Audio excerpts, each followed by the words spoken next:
साधन जीवन हो जाने पर साधन से मोह तथा साधन का अभिमान शेष नहीं रहता और फिर सभी साधनों का आदर साधक स्वयं करने लगता है, अर्थात अपने साधन का अनुसरण और दूसरों के साधनों का आदर मानवता है।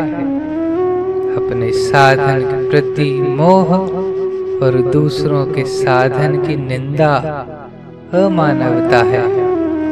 यह नियम है कि जो साधन जीवन बन जाता है उसका प्रचार स्वतः हो जाता है, क्योंकि सभी का लक्ष्य एक है और योग्यता भेद से केवल साधन के बाह्य स्वरूप में भेद है।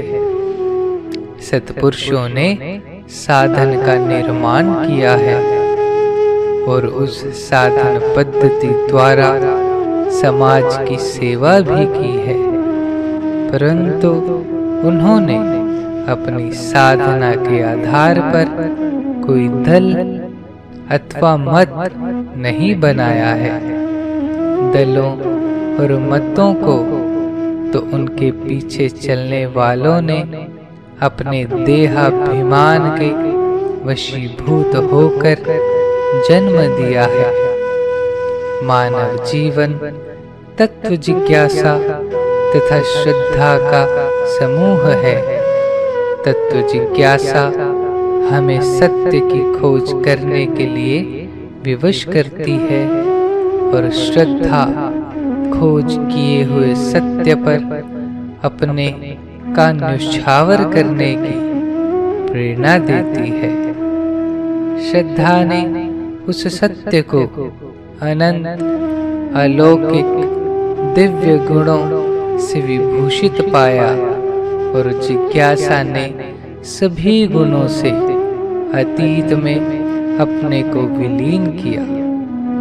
श्रद्धा ने उससे जातीय एकता और जिज्ञासा ने उससे स्वरूप की एकता स्वीकार की। इसी को विश्वासियों ने अर्थात जो हृदय प्रधान साधक थे उन्होंने सगुण बताया और मस्तिष्क प्रधान साधकों ने गुणातीत अर्थात निर्गुण बताया। जिन्होंने सगुण कहा उन्होंने प्राकृतिक गुण नहीं वरन अलौकिक दिव्य गुणों की बात कही, और जिन्होंने निर्गुण कहा उन्होंने भी प्रकृति के गुणों से अतीत कहा। अपनी अपनी दृष्टि से तो दोनों ने ठीक ही कहा है, परंतु जो गुणों से अतीत है उसी में अनंत गुण हो सकते हैं। वही गुणों से अतीत हो सकता है, अथवा यूं कहो कि वह सब कुछ होने पर भी सबसे परे है। जो सबसे परे है हमें उसी की खोज करना है और उसी की प्रीति होना है। उसकी खोज करने के लिए अपने को जिनमें रख लिया है उनसे अलग करना होगा और अपने में जिनको रख दिया है उनको निकालना होगा। ऐसा करते ही निर्वासना आ जाएगी।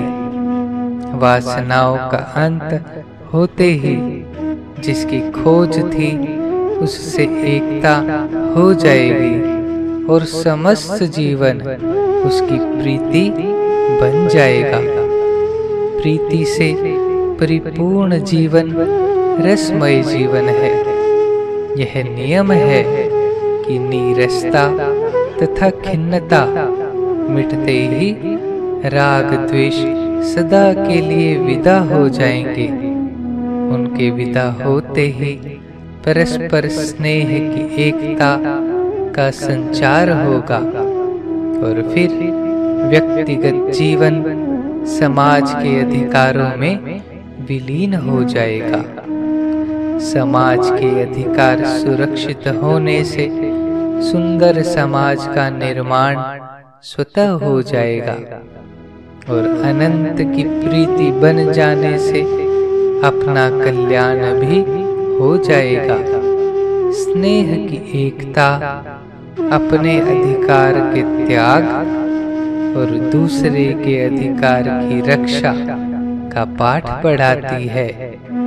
दूसरे के अधिकार की रक्षा से कर्तव्य परायणता स्वतः आ जाती है और अपने अधिकार के त्याग से माने हुए सभी संबंध टूट जाते हैं। उनके टूटते ही मुक्त जीवन से अभिन्नता हो जाती है और फिर केवल प्रीति ही प्रीति शेष रह जाती है, जो सर्वत्र सर्वदा उस अनंत को रस प्रदान करती है।